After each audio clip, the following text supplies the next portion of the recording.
Today is September 24th, 2024. We have the pleasure of talking to John Dillingham in his office on the 9th floor of the Stockyard Exchange building. John, thank you for taking time to interview with us this morning. We'd love to capture the family history and your own personal history for future generations. So today we're going to start at the beginning. Tell us a little bit about your family's settlement here in the greater Kansas City area, the counties surrounding Kansas City, how that all developed, how your family decided to come and to follow their dreams as they moved west. Well, I would guess that one thing that's always intrigued me in the days of larger families, and the rule was that the oldest son usually got the farm, and all of our families were in Kentucky, and so if on the Dillingham side, if you're child number 10, I guess you move west. That's my guess on that. Yeah. 7 of my 8 great-great-grandparents are buried north of the river. We've always been north, no place else. Clay and Platte both. And on the, at least on the Lambton side, on my mother's side, they came in the early 1830s. So what was her full name? On my mother's side, yes, Frances Thompson, and her grandfather was the third leg of the American Royal, as it turned out. We can get into that later. And her great-grandfather, Benjamin Lambton, was a road overseer with another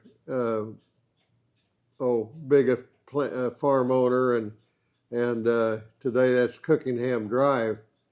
And it's interesting that after the Platte Purchase was enacted, you could buy land finally in your own name. And so in 1842, the first year he could, he bought land in Platte County, which had been Indian territory clear to the Rocky Mountains prior to that. And our youngest son and daughter-in-law and their family have built a house and live there now, and today is their 25th wedding anniversary. And we'll have dinner downstairs in the Golden Ox tonight, which my dad started 75 years ago. So history has a way of repeating itself. Yes.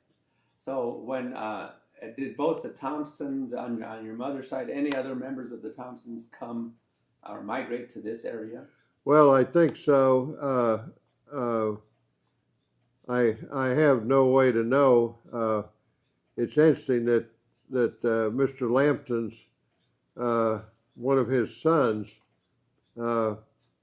graduated from William Jewell College in 1859, and there were only 10 people in the class, and that had to be because the school started in 1849, a year earlier than Kansas City, and it was supposed to be a Baptist college.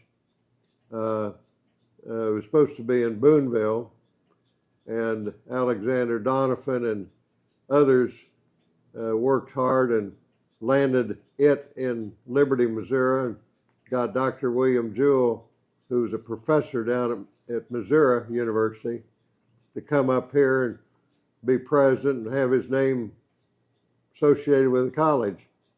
And one of the other interesting things in history, on the original board of trustees of William Jewell is the father of Frank and Jesse James, the Reverend Robert James. Yes. So history works in strange ways. Right. Yeah.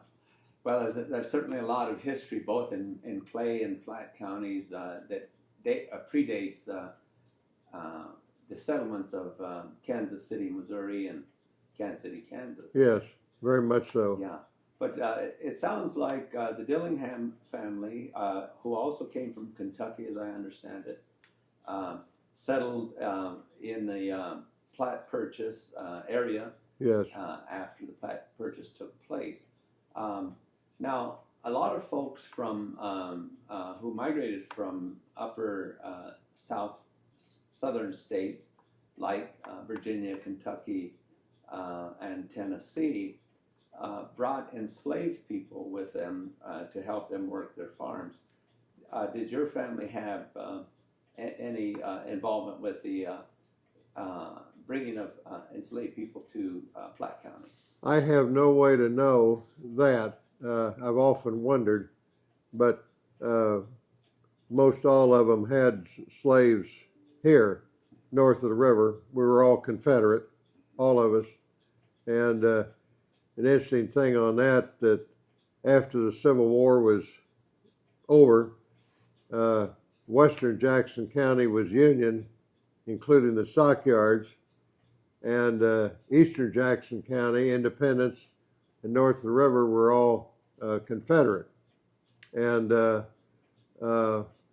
I see little vestiges of that even today, 160 years later, on south of the river and north of the river.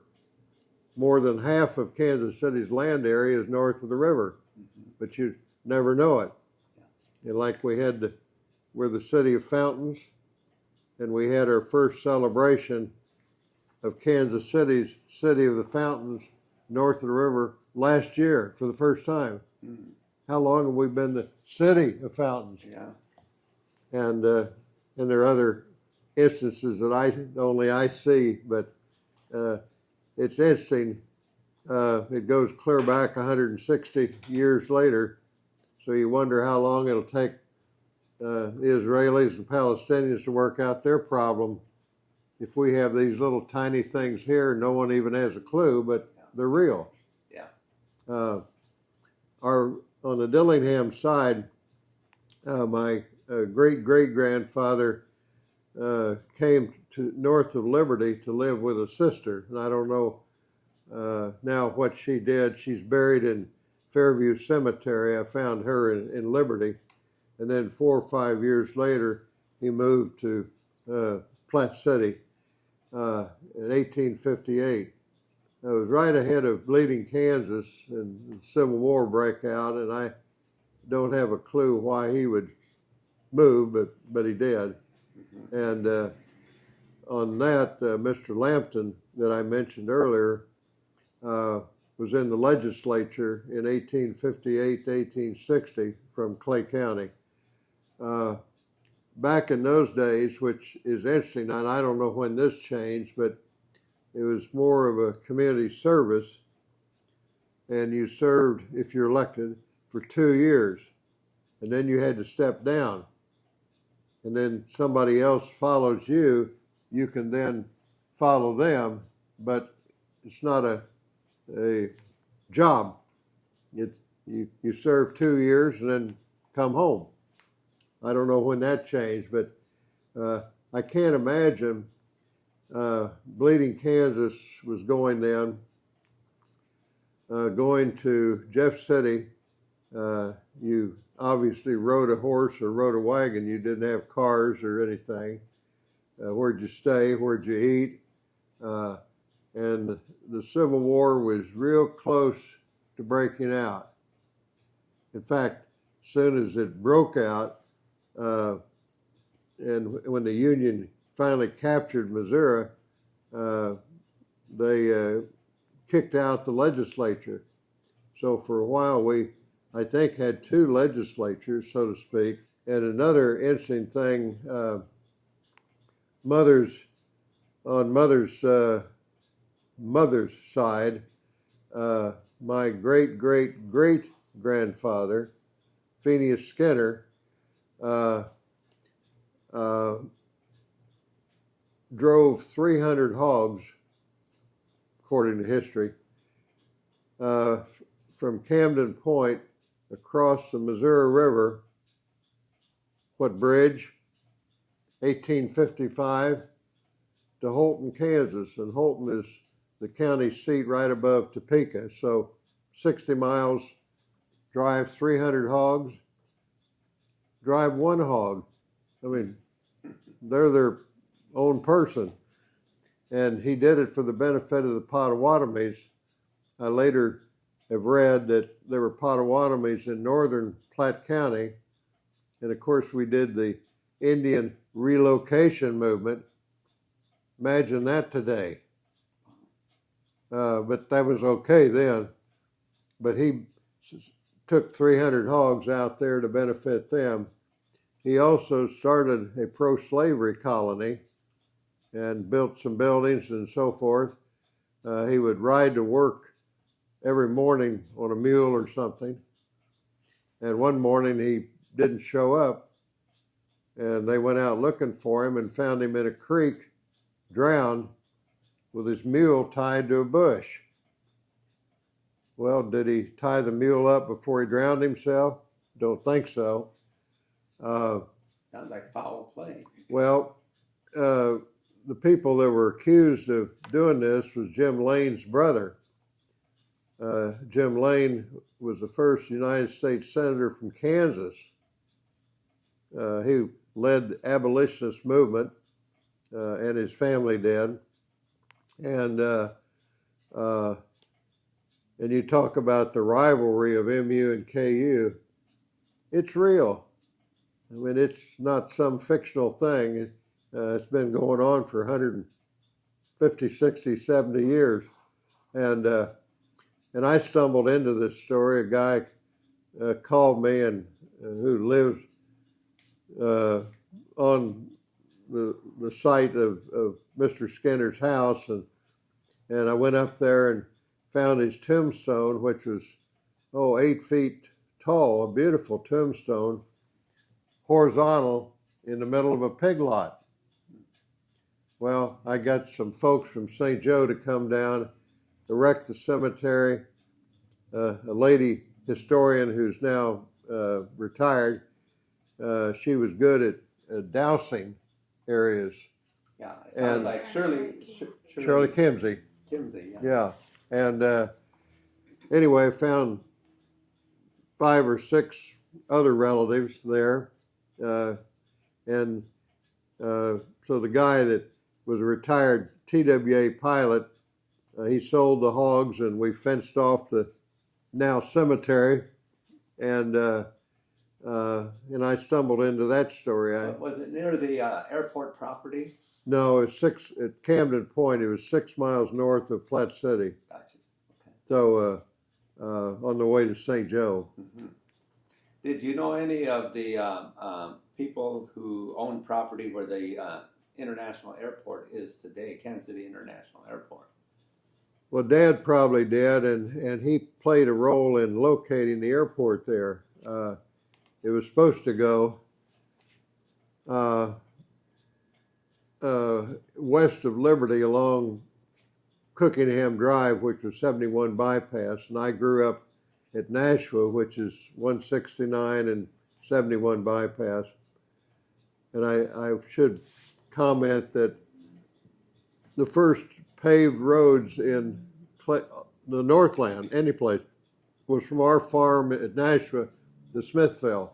Wasn't Liberty or North Kansas City or any of those things.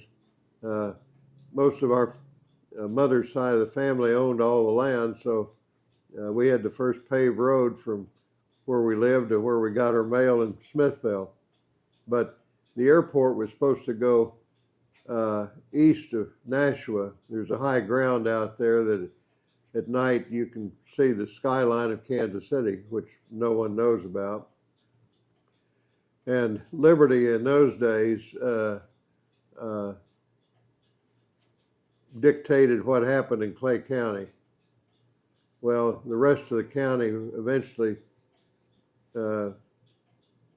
changed that, but 50 years ago, that's the way it was. And they never could come to some agreement, apparently. And one day, Mr. Cookingham, Perry Cookingham, who was our city manager, called Dad and comment about the problem north of the river. And Dad said, well, have you ever considered Platte County? And Cookie said, well, no, not really. Dad said, well, if you want to explore it, the presiding judge, Holt Coffey, who was our former sheriff, happens to be sitting at his desk next to his telephone waiting on your call. And Was it Judge Offutt? No, Oh, okay. Holt Coffey. Oh, okay. And he was a former sheriff, as followed, my great-grandfather. Yeah. But that supposedly is how KCI got located in Platte County. Did you know the Miller family that had property on the south end of where the airport is located today? I didn't know them. I knew of them. But it's interesting how that evolved. And one night at dinner, I was sitting next to Mr. Cookingham. They had put his name on 71 bypass, and he said, when I'm gone, you can just change the first 4 letters to your name and rename it. So he was a character. He was a great city manager. He was highly regarded nationwide. We were lucky to have him. Yeah. So he was the city manager of Liberty or Kansas City. of Kansas City. Yeah. Perry Cookingham. Yes, that's right. Okay. Yeah. And he was a good one. Right. I do have a question. Sure. My family, I'm 5th generation descendant of enslaved people buried on the plantation of the Kansas City International Airport. Really? My family my grandfather was Olivia Hughes, and she was from the Hughes and the Miller plantation. She married Theron B. Watkins, and my uncle Bruce Watkins was also on that board to develop the Kansas City International Airport, as well as the founder of the City of Fountains. I'm just curious, do you know if there was a relationship there between our family and yours? Do you know anything about them? No, I don't, but those things happen, and it's for instance, when my sheriff, my great-grandfather who was killed, his wife had died, I think 8 or 9 years prior to that, with 6 children, and she was 31 years old, and then the sheriff gets killed. And so, like my grandfather, didn't have a mother or father when he was 17 years old. And I have a picture that I've had forever, framed with other things of the sheriff, where the 6 children are standing with a black lady whose name was Caroline, and she was big, and my grandfather used to talk about her that, no one messed with her. I don't know, he said she carried something, so a ruler or something, or ball bat, I don't know, but she ruled the roost, and she was the daughter of the slaves of my grandmothers or great-great-grandmothers on the Dillingham side out of Weston. And so when the kids lost their mother, and again, the sheriff at that time, and he was all over, she was really the housekeeper of the kids. And this picture is great. It was 6, kids this size, and Caroline, and Granddad told me that when she passed away that they got a big limousine and everybody dressed up, and they had a real formal funeral because she was boss. And I would really like to know the the bigger story of that. We get into all this stuff today on the black and white issue, and I'm not convinced that you know, it was totally bad. Maybe technically it was, but they had a place to stay, place to work. Uh, there had to be a lot of really great people, and I think it was a big mutual family. The young white children were told to respect those folks and so forth. So I would really like to know. It'd be interesting to see the relationship 160 years ago. It wasn't all bad. Yeah. Well, you know, Missouri actually in the Missouri legislature did proclaim emancipation for black enslaved people in Missouri before the Emancipation Proclamation was. What year was that, I wonder? It was 1861, I believe it was. Yeah. Yeah. And I'd have to work on getting that date a little more, but at that time there was a movement to emancipate the various enslaved individuals in the state of Missouri. Platte County happened to have actually the largest population of enslaved people. Really? Yeah, of all the counties in Missouri. Really? It was interesting. I hadn't heard that. Wonder why. Well, I think it had to do with the cultivation of hemp. You know, Yeah. hemp, Missouri hemp from Clay, Platte County was really sought after by southern states Yeah. because it was used in the cotton industry to make burlap and rope, hemp rope, and so forth. And so, Yeah, my mother's, well, my great grandfather on mother's side was a huge hemp dealer, yeah, as I recall. yeah. Well, that and again, the South really depended on Missouri hemp for the cotton bales of cotton, you know, for shipping and all of the burlap that was made out of them that would cover the bales and so forth. So hemp was a big product in Platte County. Now we're smoking it. Yeah. And Shirley Kinsey, she actually worked with Dr. Jimmy Johnson to help discover the 85 descendant families that were buried on those in those cemeteries out there. So she helped locate my family, and so Good. we were able to tell the story on a digital format. That's why I was asking, do you know about all this, and are you connected to the story? Well, Shirley was the one that went up to Camden Point, and she and I don't know, we went way back doing stuff. So, great gal, real character. Okay, because my generation and the youth will want to know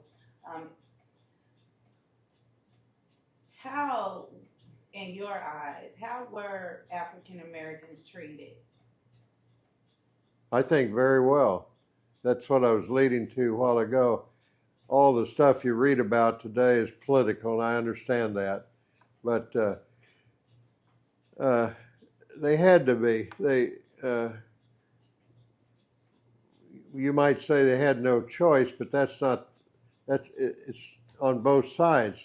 You know, if I had a wild workplace, I wouldn't be raising any hemp. You needed to have a team. And I felt all along with the nature of my relatives, at least everything I know about them, you know, we weren't contentious type people. It was a team effort, and I think they got along. It was a good deal on both sides, I feel. Now, again, everything you read today is terrible, and I'm saying not necessarily. Maybe technically, yes, but it had to. From the standpoint of the institution of It had to be a team effort on both sides, because if not, then one side wouldn't have a place to eat, sleep or anything, this side wouldn't have any business. Be zero, just like a basketball team. You need the guard to get the ball into the center to score. The guard can't get it to center. Center ain't going to score. So I feel that there's a lot more team efforts and family relationships. I use that term very loosely, but it's real. And I put myself in that spot, and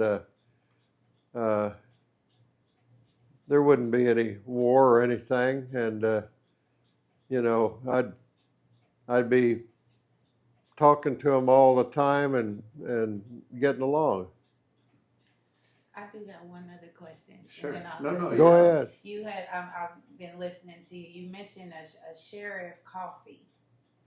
Yes. And I don't know if you're familiar with the Coffee family or. No, by I'm any not. chance. Dad was. Okay, my grandmother, Olivia Hughes, her father's left, and we're trying to figure out who John Coffee is, and is that a relative of this sheriff?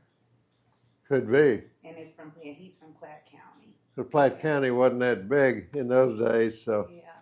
And again, the people that were there usually had large families, so very possible.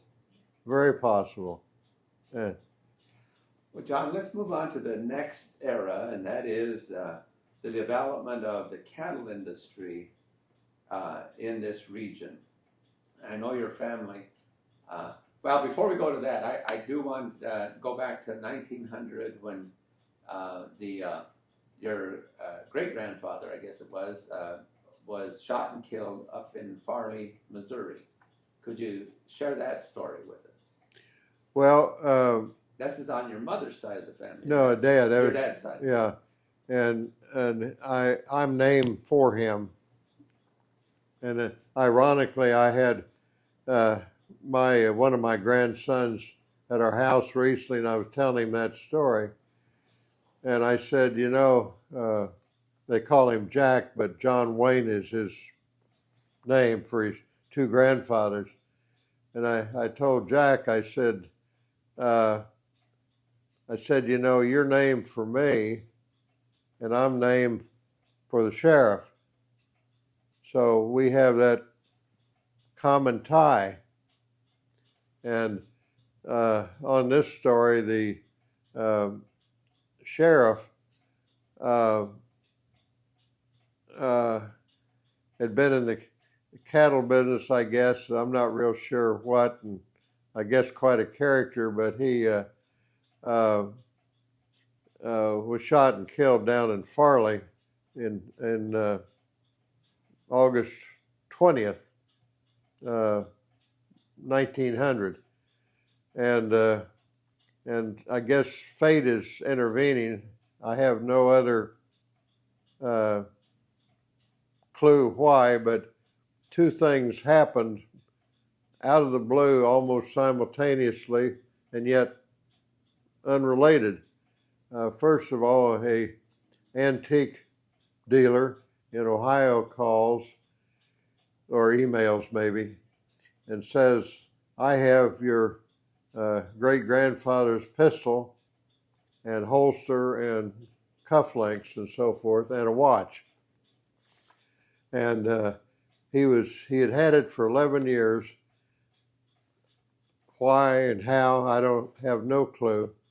I don't know how he found me. Claimed he had some relationship years ago. I didn't remember it. And I guess he was gearing down maybe his son was going to take over the business, and he was going to get rid of all the stuff to another antique dealer in Pennsylvania. And somehow he finds me.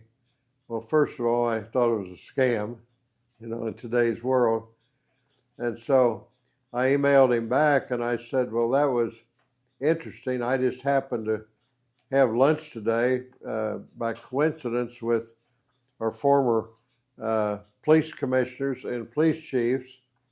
And I was standing in line with Chief Graves, and I told Stacy about your call and told her that when I get this, if I do, that I'd like for her to come by and see it. And thinking, you know, if this was a scam, that would be the last I would hear from him. Well, he followed through unbelievably well on everything. I spent a lot of money to get it. My dad would have never done it, or my grandfather. But especially a gold watch, pocket watch, chain, still worked, 1880s or so, with his initials on it. Why did it leave the family? 125 years ago. And the gun I can maybe understand, but it had his name etched on the handle of it. I mean, it was his pistol. And the irony, 4 people died down in little Farley, Missouri, which is a little tiny town now even. And when the sheriff went down to Farley, Dr. Harrington, I guess, probably was a friend of his, or at least an acquaintance, but the doctor was high on cocaine, 1900, and he'd already killed 2 people.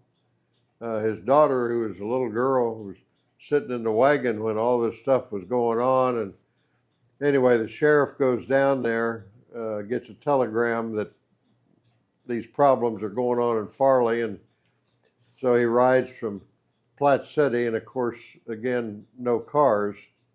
Get on your horse, and Uncle Henry, who was my granddad's oldest brother, was a deputy sheriff. And anyway, the sheriff had a gunfight, if you will, with the doctor. The sheriff was shot in the head and died immediately. Uncle Henry was the deputy. He was out back. He hears all this noise. He comes around. He sees his father on the, I'll use the word porch. That's not quite right, but in the old days, general store, steps up to this landing, then you walk into the store. He sees his father bleeding to death right there, pulls out his gun, and it misfires, and I have his gun framed at home now. I've always had it. And he reaches down over his father's body and draws out his pistol, the one that I just got from the dealer, and as he's coming up, fires 2 or 3 times and kills the doctor. And they later made him acting sheriff to fill out his dad's term of Platte County when he's 22 years old. Imagine Platte County, the airport and so forth, the sheriff is 22 years old today. It was 1900. And this would be your great uncle, great uncle maybe. yeah, great uncle. And then later, FDR appointed him United States Marshal in 1939. Mr. Truman had some other candidate, but somehow Uncle Henry won out. And then I read as Marshal later on, he was the one that drove Pendergast, who had to be his old friend, to Fort Leavenworth to spend some time. So, and Uncle Henry had 2 girls who I spent a lot of time with growing up, her dad's cousins. And we used to go by and see Aunt June, and that was my first wedding when I was 9 years old, and one of their daughters at their house in Platte City. So our family stayed real close, and Governor Park was another part of that story. When it's hard to imagine, but I guess it would be in 1932 when maybe President Roosevelt won. Francis Wilson was the Democratic nominee for governor of Missouri in 1932. He was the Democratic candidate, and he dies 6 weeks before the general election. 6 weeks. So in other words, in today's world, the end about a week or two from now until the general election. Uncle Henry, I can't imagine this, his distant cousin, Judge Guy B. Park of Platte City, Uncle Henry said, you need to be that candidate, and had a rally at his house. Dad was in law school, in the kitchen pouring drinks for everybody. People were getting up on the steps nominating Guy B. Park to be governor, and they pulled it off, and he won big. History books always said that Judge Park was a lackey of Pendergast, and my dad, who knew better, I mean, he knew, and I had him write Bob Holden, our governor, and other folks, and tell them that Judge Park was no lackey of anybody. I mean, he was his own person, literally. And he ran as a Democrat, right? Yeah. Yeah. And he won. And then, for some reason, my mother's father, my grandfather, was his chief of staff, and who was the first president of the American Royal when it incorporated. So the families of Clay and Platt have been intertwined, for century or what all, long time. Yeah. Well, let's move on to talking about your father, J. Dillingham, and how he got involved with the livestock industry and eventually the livestock exchange. Well, this is speculation, but probably accurate. Our next door neighbor out on the farm, and of course on the farm that's a quarter, half mile away, your next door neighbor. And the farm was located in Nashville on Cookingham Drive, 169 Highway. That was our family farms then that we settled. And Billy Weeks was our next door neighbor. Ironically, another family later on bought it, and the young lady that lived there, she was an only child, as I was, Colleen Morris, who lives in Nashville, and she still retains the house, has an apartment where she stays when she comes up here to visit, so to speak. And but Billy Weeks was vice president of the Stockyards. He was very close to my grandfather, Mr. Thompson. I have to assume that, I guess, and maybe Dad was dating grandmother at that time, Dad living in Platte City. Is it possible that Mr. Weeks told Mr. Thompson, we sure could use Jay down here at the Stockyards, because he was working at the New York Central in those days. He'd been there 10 years, went to law school, and back during the Depression. And these stories that I'm telling you, they've evolved over the last 70 years or more. I just haven't learned them yesterday. Dad went to law school. The professors and students all went to law school at night because they had work during the day, jobs. What school was it? The Kansas City School of Law, which is UMKC now.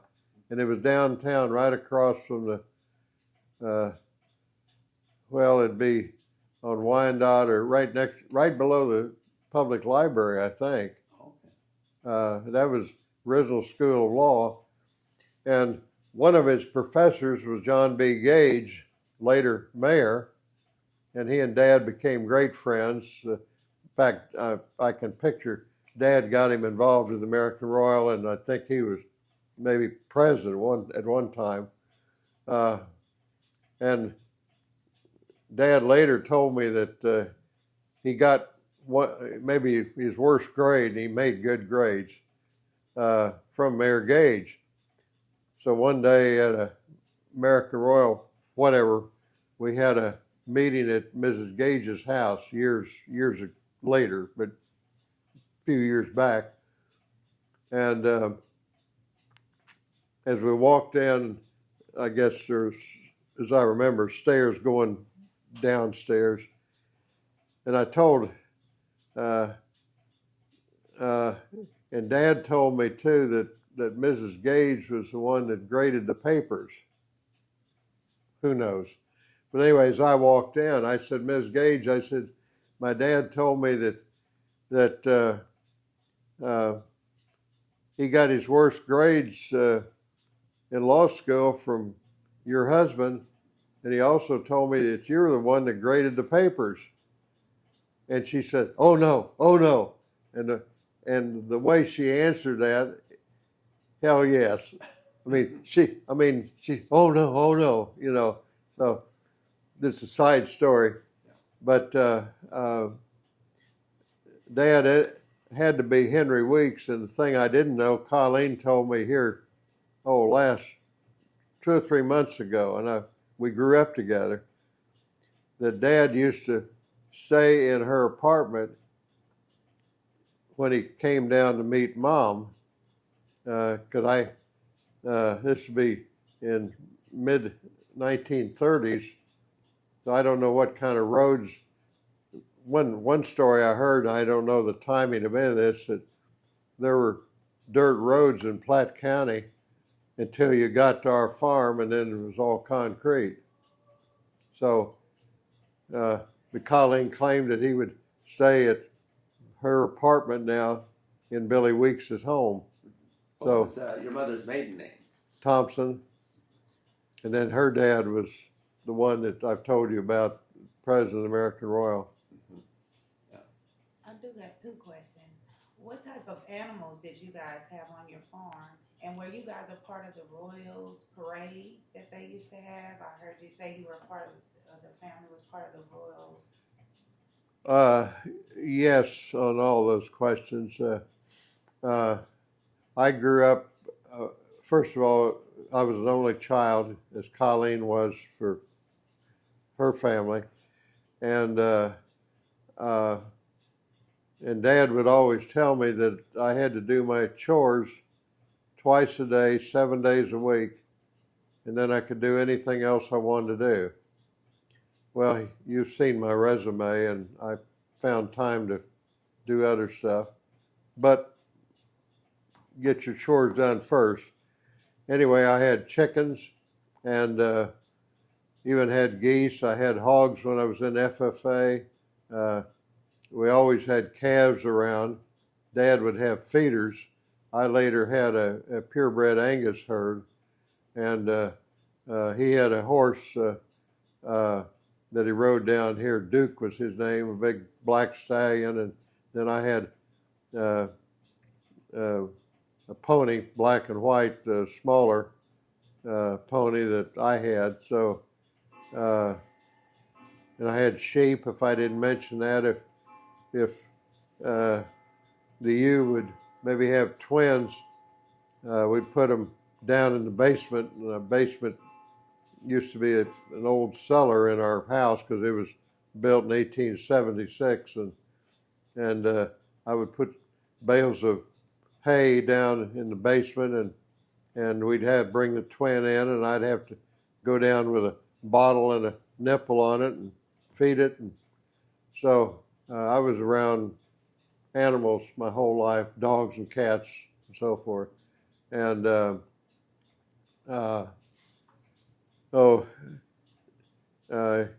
it was just natural for me, but it wasn't any different than any other farm kid, and most of us were all, north of the river farm kids, really. I don't know if that answered your question, but I had a lot of animals. Did you attend public schools in Platte County, and then how did your educational experience evolve? No to your question. It was Clay County. I went to Smithville. I might stop and say that that clock was in my great-grandfather's new home where I grew up, which he built in 1876. And that was their clock. And I've had it redone. I've got a little brass plaque on the bottom for the kids to know the story of it.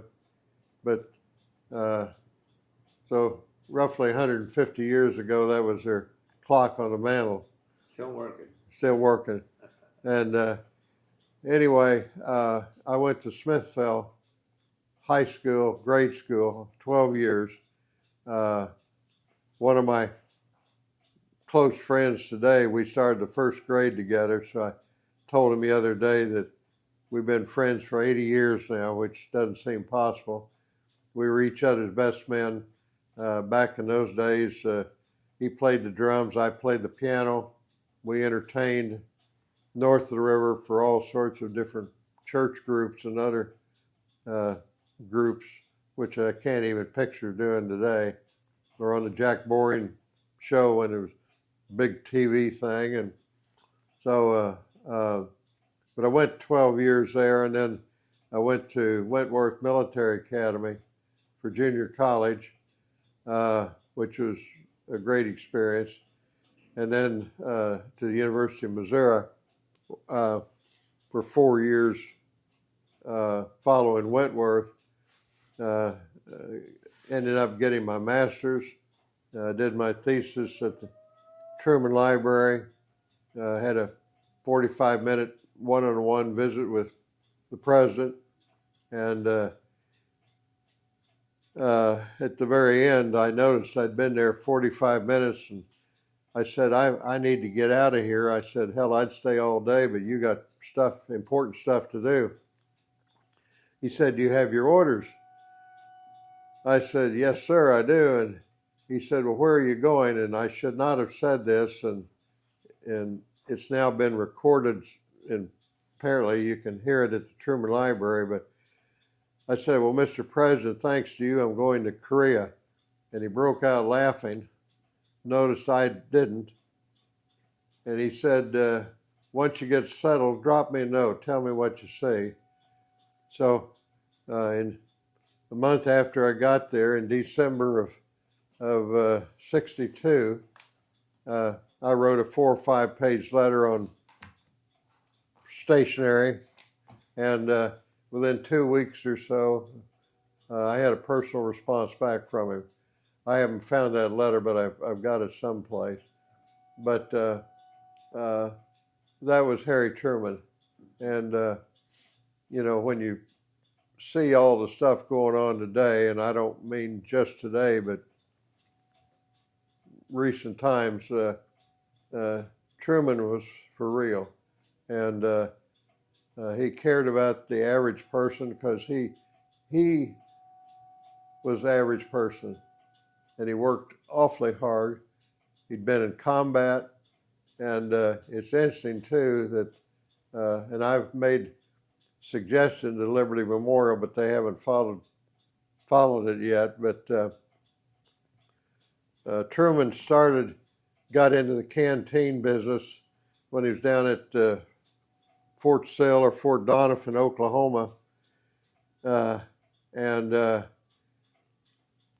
two things that are intriguing to me, and we're talking about World War I. First of all, he took over Battery D, which was a group of rowdy Catholics. I'm generalizing now. And one of them, his exec officer, Mike Flynn, was a friend of my dad's, and I think there are pictures up there on behind the desk. He was a commission man here at the yards, but he was Truman's exec officer in France. He had the top bunk, and Captain Harry had the bottom bunk.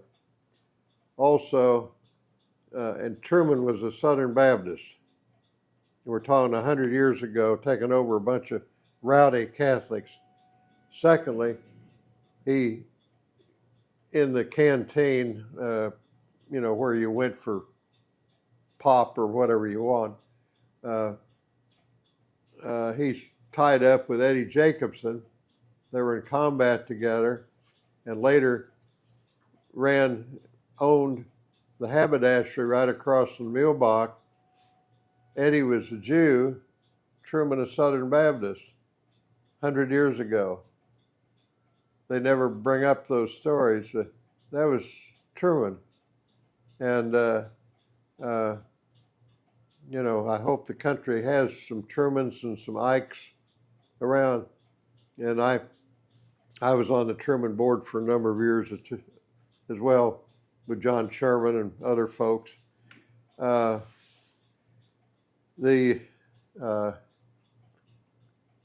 letter or something, I don't know, I can't remember now where, but Ike, after the war, was president of Columbia University in the late 40s.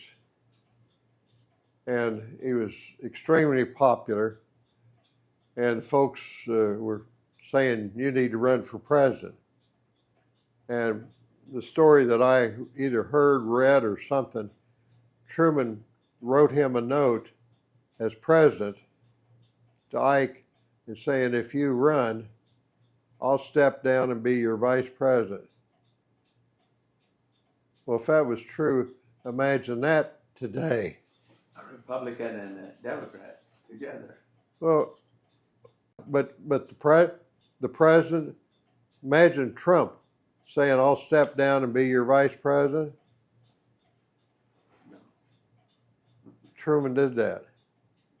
And the more you read about Harry Truman, you know, and all the hardships and stuff in his life, and when he became a senator, and just unbelievable. He did a lot also to desegregate the military services. Yeah.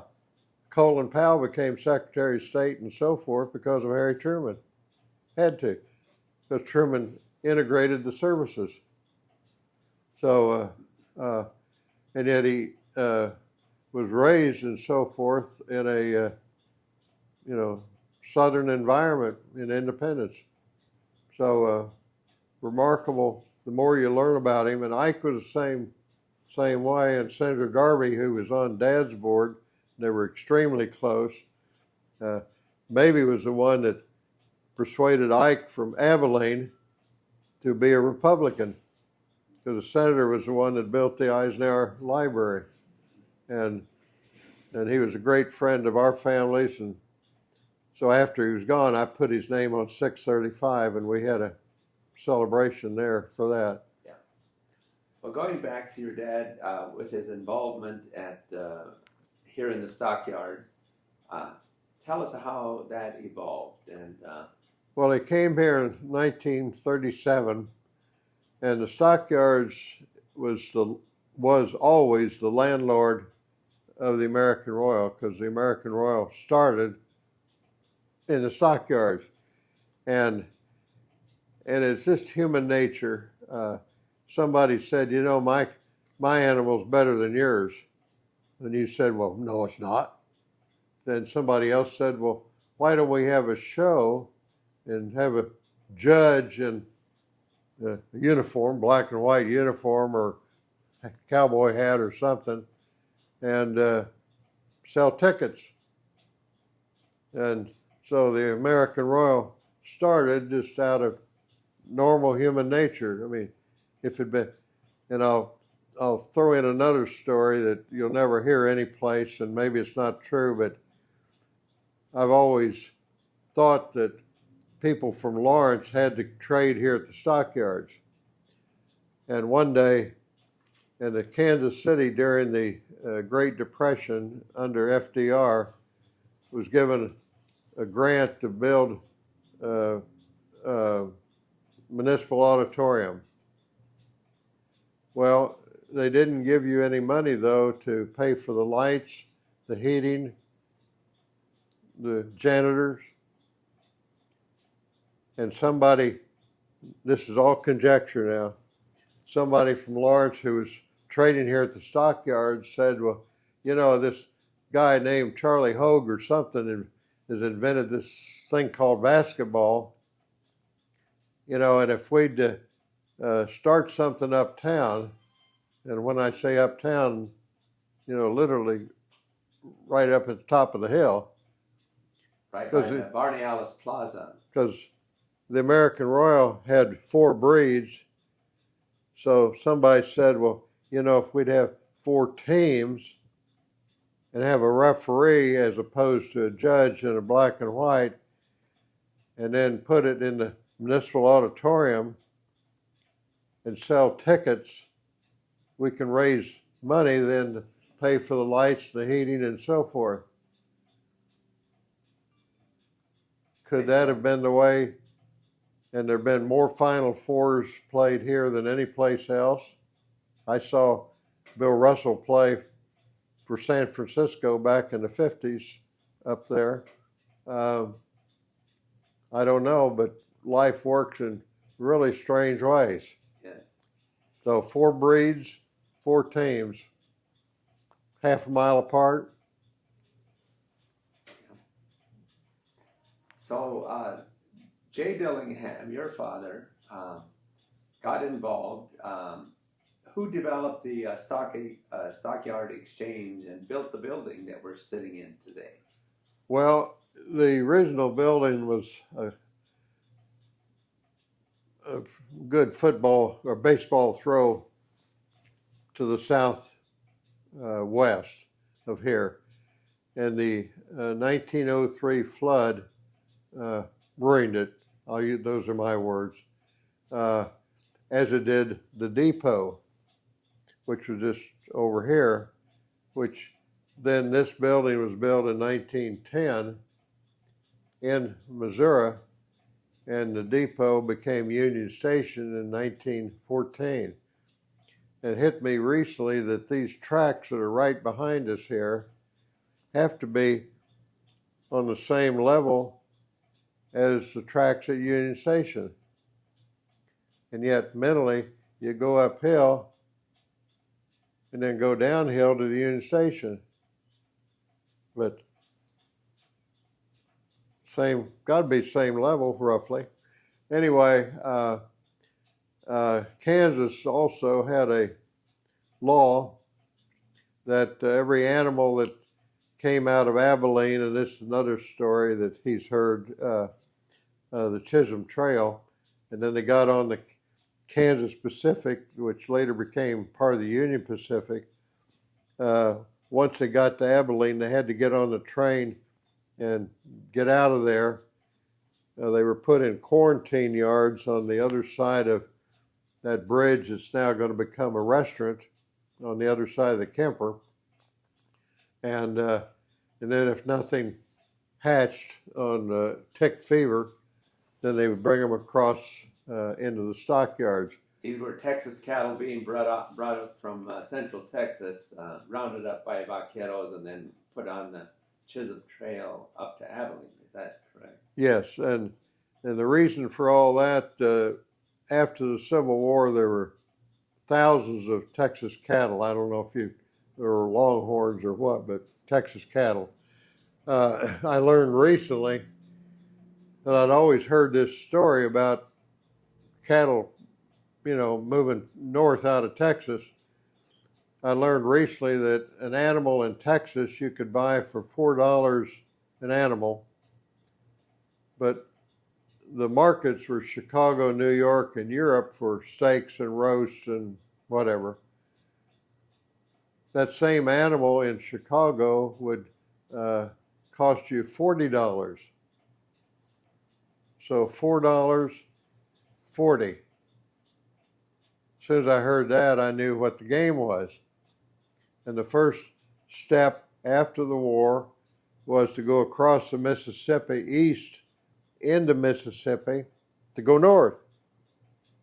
Well, the Union had taken over Mississippi, and when the Texas Southerners' cattle went east, the folks now in Mississippi said, thank you. Didn't pay for them. Thank you. Well, that stopped real quick. They next went to Sedalia, which maybe was a railhead, and was that the reason that the state fair is there today? Don't know.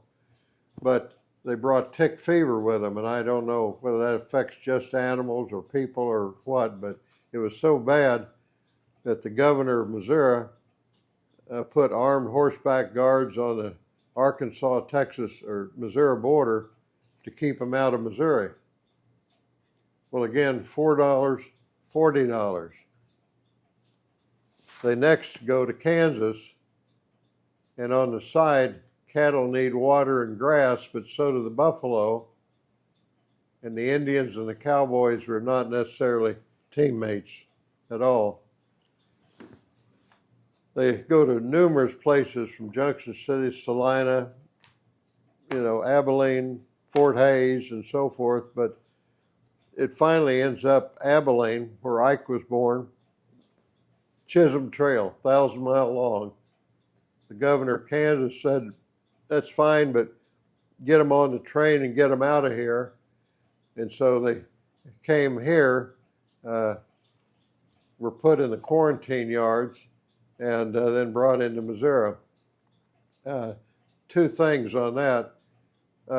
Dad was also president of the Kansas City Connecting Railroad, which owned 2 or 3 engines. There were 12 to 14 major railroads that came to the 200 acres of stockyards. And you had to drop your cars, in other words, take your engine off the cars, and then when it was your turn, our engines, stockyards, would pick up your cars and take them wherever. Dad, and Gene has heard this, Dad heard J.C. Nichols twice say if there hadn't been a stockyards, there never would have been a country club plaza. And I've gone now further and said if it wasn't for the Texas tick, there might not be a Kansas City. Because these cattle, and we're talking about millions, this exchange became the largest exchange in the country. The stockyards was number 2 behind Chicago stockyards. It brought packers, and Croatians came over. The Croatians then found Kansas City, Kansas. The Yarnoviches and other folks like that made Kansas City, Kansas. African American migration from the South brought a lot of workers. The work at the packing plants. Yeah. And then the Mexicans, the West Side, all came here to work, the packing plants. And another equal important thing, the Hannibal Bridge, which is now the second Hannibal Bridge, right east of the Buck O'Neill, which is being torn down, right east of the new bridge. That bridge was the first, it was railroad bridge, first bridge across the Missouri River any place. And yet Leavenworth, St. Joe, Omaha, all these folks, why didn't they get it? And so that was 1869. I can't imagine pouring concrete or whatever you did 4 years after the Civil War in the Missouri River. To their equipment that they used in those days, somehow they did. And I just learned this week, Bob Ford did a full-page article on me and the stockyards in the St. Joe paper. That St. Joe, right at Civil War time, was 4 times bigger than Kansas City. 4 times bigger than Kansas City. A bunch of folks owned ferries that would take the cattle across the river, or pioneers that were going across the river west, both for a fee. Well, the topic of a new bridge came up, and that would be free. No fee anymore to those people that own the ferries. So they fought it and killed it. In Kansas City, 4 times smaller, landed the first bridge across the Missouri River. So Texas cattle, bridge across the river going north, had those two things, the tick and the bridge, not happened, I don't think Kansas City would even be here today. Yes, because I noticed that a lot of things back in the day were made out of wood or lumber. Did your family had any relationship with the Longview family by any chance? You know that. Well, they not directly, but the more you learn, Mr. Long was a lumber baron. Obviously, he was involved in people that ran for office, politics, and so forth. Had to be, and of course had this daughter, Lula Long. And that's where you're leading. That my grandfather ran after he was president. He ran the American Royal for a number of years. He was president in 1905. Lula Long first rode at the Royal in 1906, and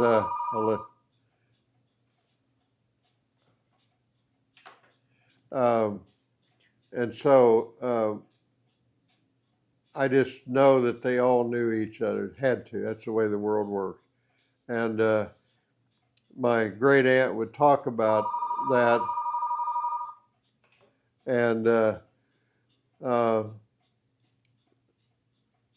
you can imagine, this is one side of the story, but Lula Long, being a daughter of a very rich man with a big ego herself, was quite a character.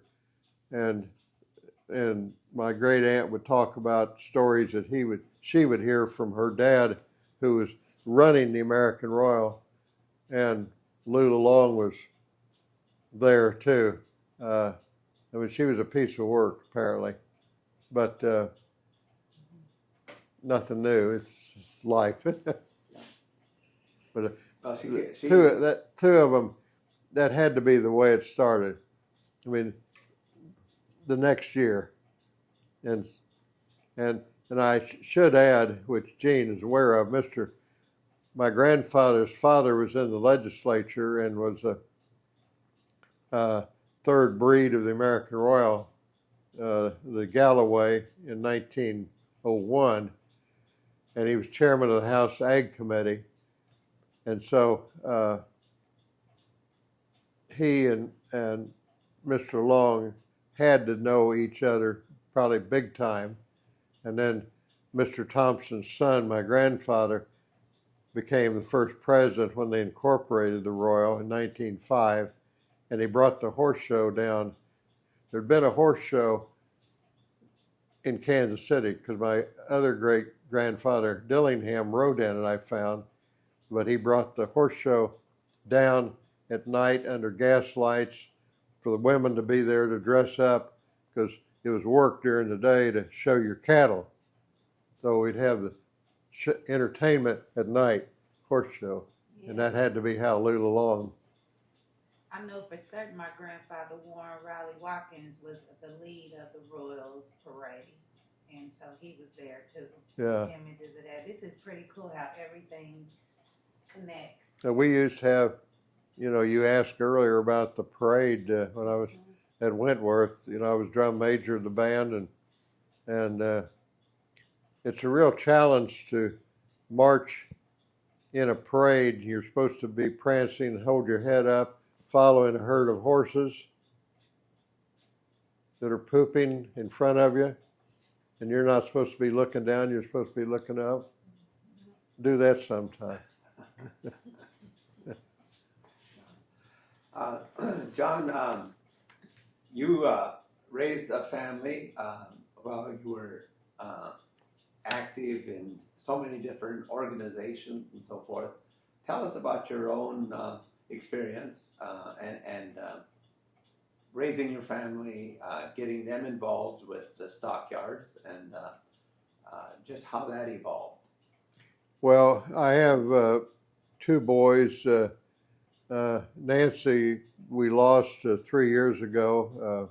We've been married 55 years plus. And what was your wife's full name? Nancy Abbott.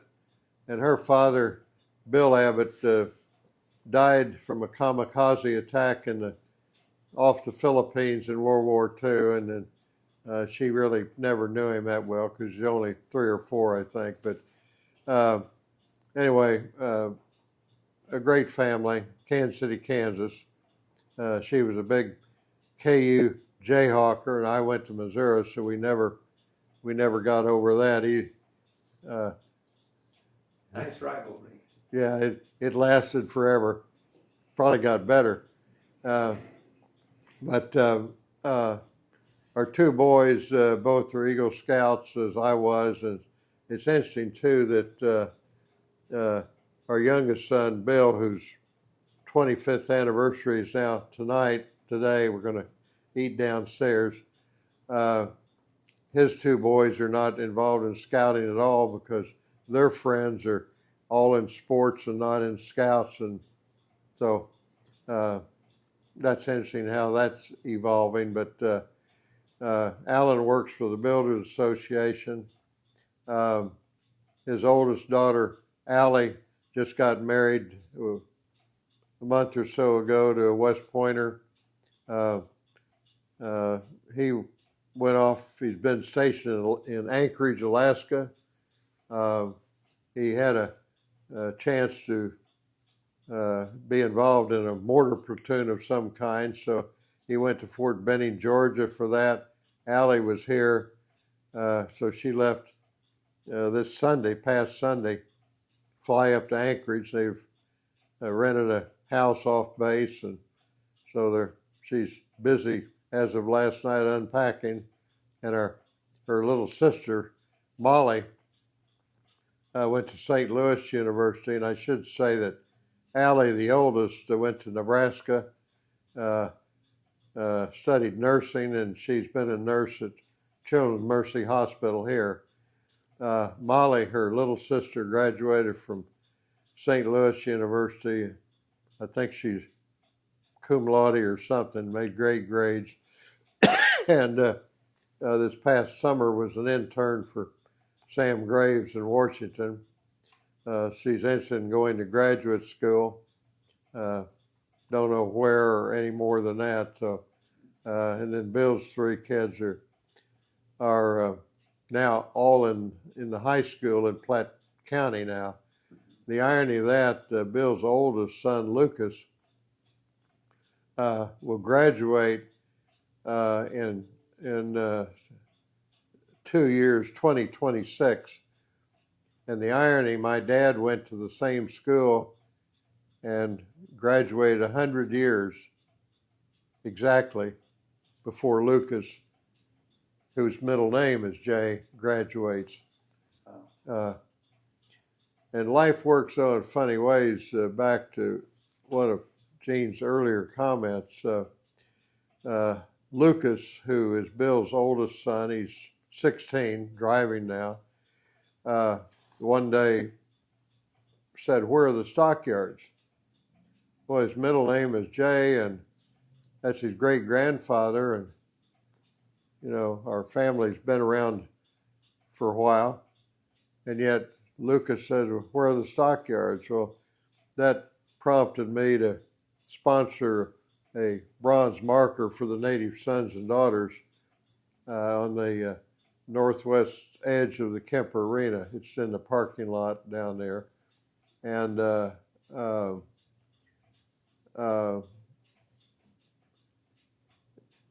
and I dug into the history, and it can't be any different than past generations, but here, just in 2 or 3 generations, you know, where are the Stockyards?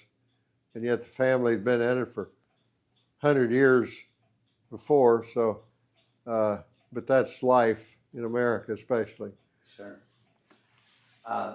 Alan Dillingham, of course, your son, is a member of the board of directors of the Kansas City Museum, as you know, and a great contributor there with his contacts and his knowledge about Kansas City.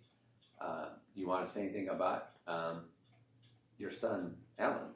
Well, I know he and you have had a relationship. He was, as I spent a summer in Washington on Senator Symington's staff, and then later he spent one on Senator Bond's staff in Washington as an intern, so to speak.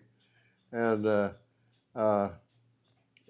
he, compared to his younger brother, is more of the civic-minded individual, and the irony, he's had two girls, no boys, but both of the girls have done extraordinarily well, and the good news, they live close, and today both families get me groceries and so forth. So I don't go to the store anymore, but so I see him all the time. He's going to pick me up today, and ironically, our farm partners up in Holt County, which is the Joe Dill Corporation, which we've had a relationship for, God, must be 90 years. They've got an anniversary on Friday, 50 some odd, and so Alan and I are going up to Oregon to see them, and it's interesting how that has worked on back to the Depression. Jack Merriman, and you're aware of the Merriman family here in town now, but the grandfather, and I found out later he and I were fraternity brothers, and both on our house board at Columbia, and never knew it while he was alive, but somehow he and my grandfather hooked up, and the Merriman Mortgage Company, which today is the Commerce Mortgage Company, made a bunch of loans, farm loans, in the, say, roaring 20s, and then the Depression hit, and the farmers couldn't pay their interest. Well, you know, what's Merriman Mortgage going to do? And somehow Jack Merriman ran into my grandfather. We later formed this corporation, but he said that if you take over the relationship with these people and work something out, you and I can be joint partners.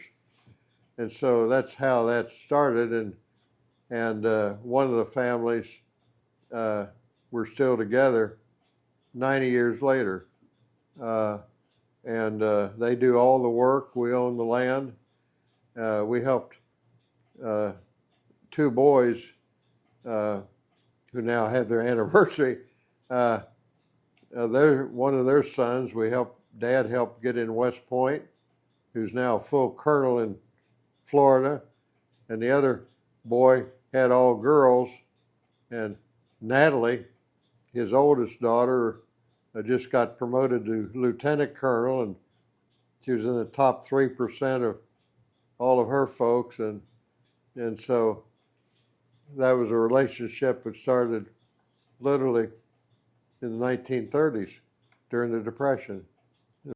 Wow. And I should add, on a handshake, I have no paperwork. No paperwork. 90 years. Handshake and trust. Yeah. That's unusual in today's world too. Right. Word of mouth. Yeah. Is there anything that we haven't asked you, John, that you'd like to get out there? Well, one thing that it hit me that I should probably mention here to be recorded, but with Allie being a BOTAR, and now Molly became a BOTAR a week ago or so. Explain that organization. Bells of the American Royal.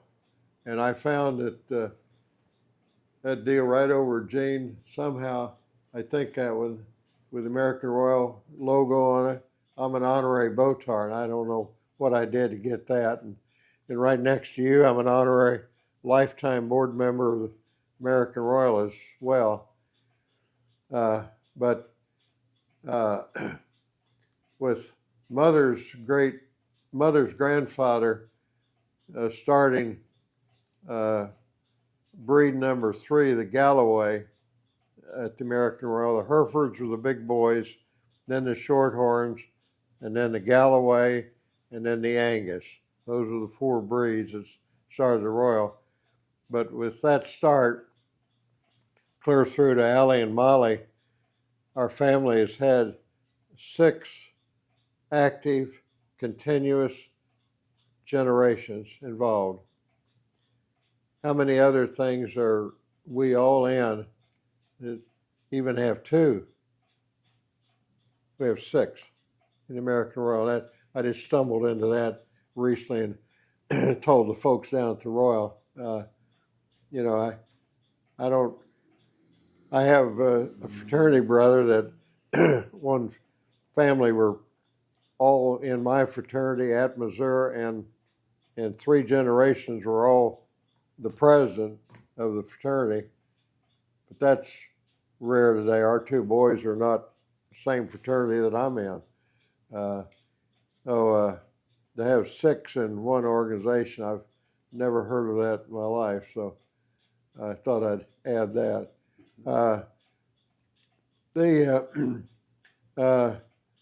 livestock industry, you can imagine a bunch of Texas cowboys.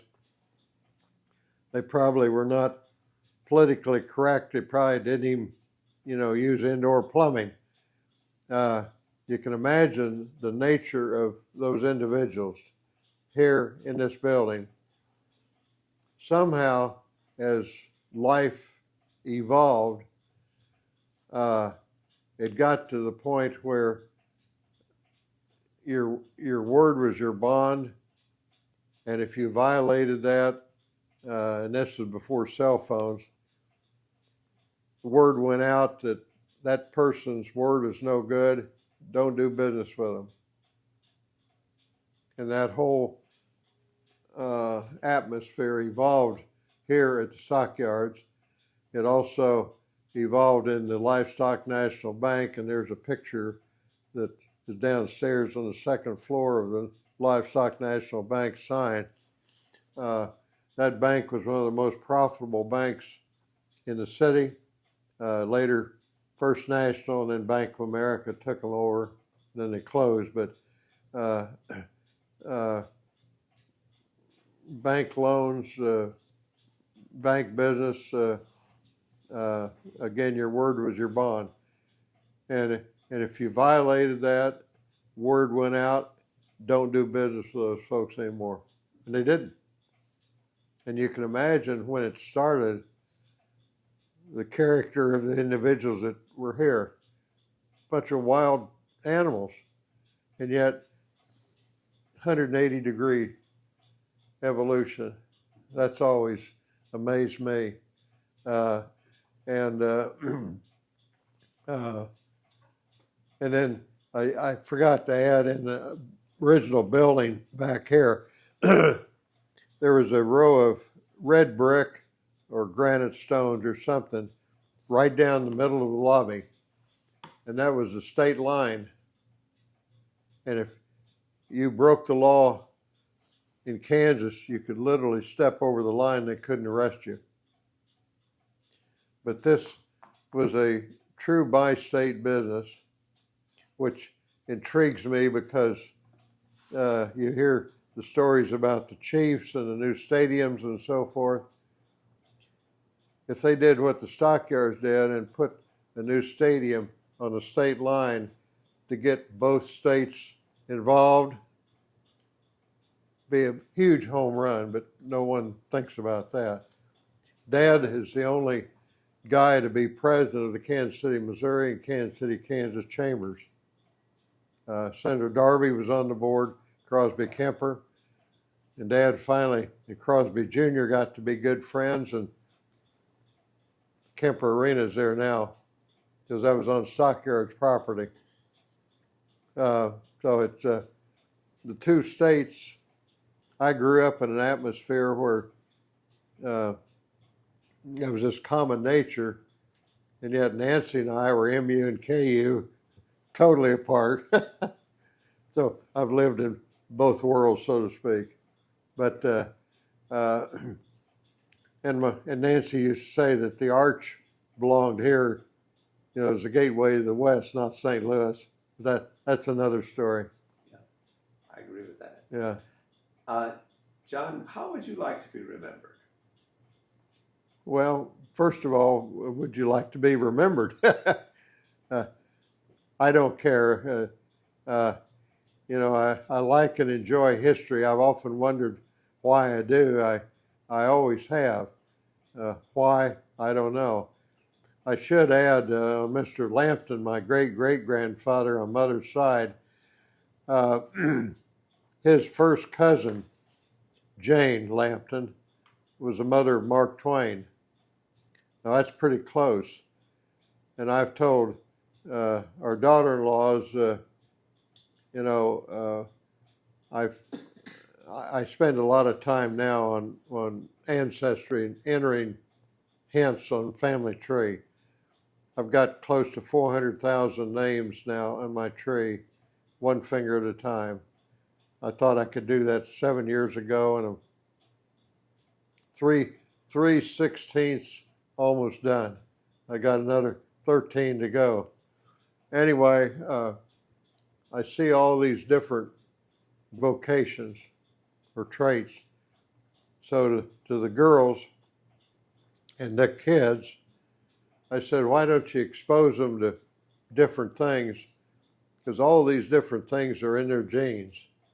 Now, is it 1% or 90%? Don't know.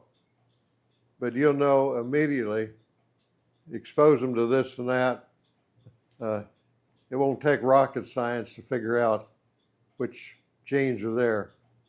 You know, I don't see many doctors. I see a lot of folks in the 1500s from England, King of Scotland, you know, but other grandfathers have had their heads chopped off on a block in England, and so just all sorts of interesting folks in the family tree. Even found one Jew great-grandfather in the 1500s and other Jewish relatives. So I called my Jewish friends and I said, we must be related. So, but I like history, and if we would follow it a little better, and especially in today's world, because history does repeat itself, and the older you get, human nature does not change. I'm convinced that we're no different than our Christopher Columbus's relatives. We just have, he had an old ship and we've got jet planes, but the human individual, I think, is the same.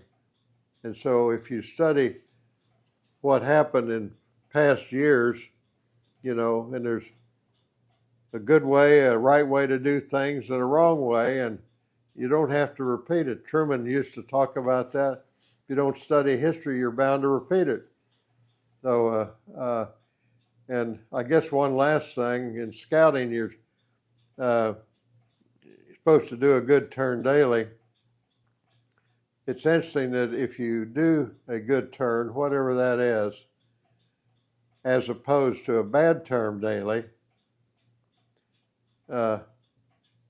depending on, again, what it is, most folks remember that. And sometimes you get repaid. I use that term loosely, but, and maybe 20 and 30 years from now, because they heard that you helped do this or that. Well, if you do a bad turn, like Israel and the Palestine and so forth, how long will that take? Won't be in our lifetime. It'll be another 1,000 years or so. Little simple things that you learn in scouting or 4-H or other places, they're real. They're as simple as hell. You know, in the scout law, you know, being trustworthy and honest and loyal, as simple as that is, it's real. If you screw up, it'll be your turn. So anyway, I appreciate you all coming down and having the interest, and hope I didn't ruin the film. We want to thank you for taking the time and sharing your history. Appreciate it. Glad to do it. Well, let's have lunch down in the Ox. As I said, my dad started 75 years ago this year. Doesn't seem possible. So, where the steak was born, and we had a restaurant in D.C. and in Denver in 58, D.C. in 61, and Nashville someplace in 68 or sometime in there. And then when the Stockyards closed, they just closed the restaurants.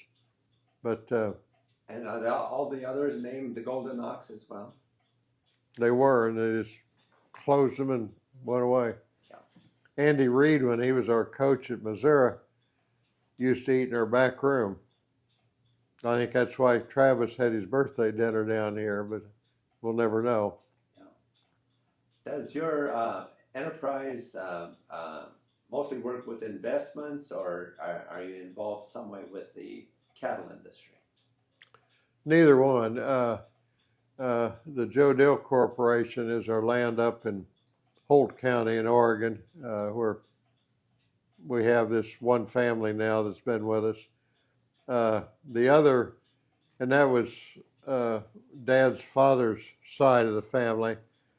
The Dillingham Enterprises is mother's side of the family, and family land that is right east of the airport, and 435 runs through it. And Alan even flew out to Las Vegas Thursday to meet with some people talking about a big operation there. So just a matter of time that all of that is, be like 435 on the south side of town. In fact, the Star in the editorial up there give Dad credit for being the father of 435. And he later was chairman of MoDOT.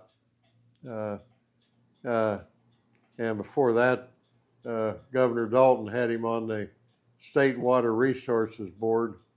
And that's when they built all the lakes and dams and other things following the 51 flood. It's interesting that in 1993, more water went by Kansas City than in 1951, but because of the work that everybody did to build levees and so forth, more water went by Kansas City, so there's no news. Huge story, no news. Because the levees were high enough. Water, more water in 93 than in 51, but no story. Yeah. Thank you so much, John. You're welcome.